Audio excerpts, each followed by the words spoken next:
तो वो पोटली छीन ली सुदामा से, निकाल ली तकिए के नीचे से एक तरह से, और भगवान ने एक मुट्ठी चावल मुंह में डाल लिए। और एक मुट्ठी चावल जैसे ही मुंह में डाले, सारा पृथ्वी का राज्य सुदामा के अंडर में चला गया। सारा सब जितना था सब, पूरा ब्रह्मांड की पूरी, उसमें सारा चक्रवर्ती सम्राट सुदामा बन गए उसी समय मुट्ठी चावल मुंह में डालते ही। दूसरी मुट्ठी भी भगवान ने अपने मुंह में डाल ली, तो स्वर्ग का भी और पाताल का भी अधिपति सुदामा बन गया दूसरी मुट्ठी डालती। अब जैसी तीसरी मुट्ठी डालने लगे तो तीनों रानियों ने भगवान का हाथ पकड़ लिया। प्रभु क्या कर रहे हो, अपना भी दे दोगे क्या, हमें भिखारी बनाओगे क्या, अब हम मांगेंगे इसके साथ इसकी जगह पे। तो उन्होंने कहा, वो मन मन में बात चल रही उनकी, रुक्मणी की और भगवान कृष्ण की। तो क्या हुआ, महाराज हम कहाँ रहेंगे कि 2 मुट्ठी में सारा चला गया, आपके खाने के मात्र से, संकल्प मात्र से चला गया, पूरी पृथ्वी हो गई सुदामा जी के पास। अब यह अधिपति, अब पूरा जो इंद्रलोक है, शिवलोक है और पाताल लोक है, वो भी सब इनके अंडर में है।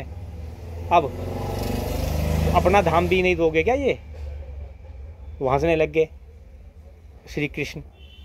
और सुदामा जी की समझ में कुछ नहीं आया, तो उन्होंने तीसरी मुट्ठी नहीं खाई। 7-8 दिन जब हो गए पूरे, ये हंसी ठिठोली होगी, तो सुदामा सोचने लग गया, यार अब चलना चाहिए, अब मांगने की हिम्मत कुछ होना। तो सुदामा जी बाहर आ गए, विदा कर दिया।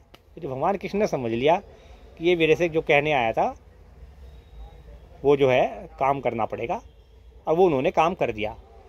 उन्होंने बुलाया स्वर्ग के निर्माता को और जाकर कहा कि जाकर सारे गांव को इनके उसको महल बना दो, जैसा द्वारका है ऐसा ही अब जाकर के सुदामा जी के गांव को, जैसा ये द्वारकाधीश की नगरी है ऐसी नगरी में परिवर्तित करो। तो उन्होंने कहा ठीक है भगवान ऐसा ही होगा।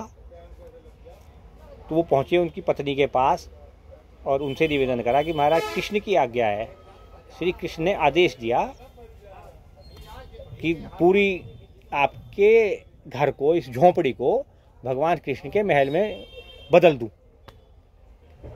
उन्होंने कहा मेरा नहीं बदलना, मेरे से पहले पूरे गांव का बदलना, क्योंकि जब हम भिखारी थे तो पूरे गांव ने हमारा साथ दिया और गांव के अलावा हमारा कोई नहीं है।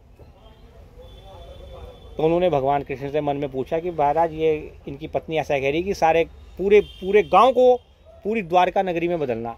तो उन्होंने कहा बदल दो, और उन्होंने उसको बदल दिया। और इधर सुदामा जब वहाँ पहुँचे तो वो पहचान ही नहीं सके कि मैं आ कहाँ रहा, मैं अपने गांव में आ रहा कि मैं द्वारका में ही हूँ। ये मित्रता का दूसरा है, मित्रता की दूसरी कहानी है जो बड़ी अद्भुत है, जो याद रही थी, जो इसमें नहीं है कोर्स में, लेकिन ये कहानी इसलिए ज़रूरी थी, ये कथा इसलिए ज़रूरी है याद करनी कि मित्र 2 तरह के होते हैं, एक द्रोणाचार्य और द्रुपद की मित्रता, और एक श्री कृष्ण और सुदामा की मित्रता।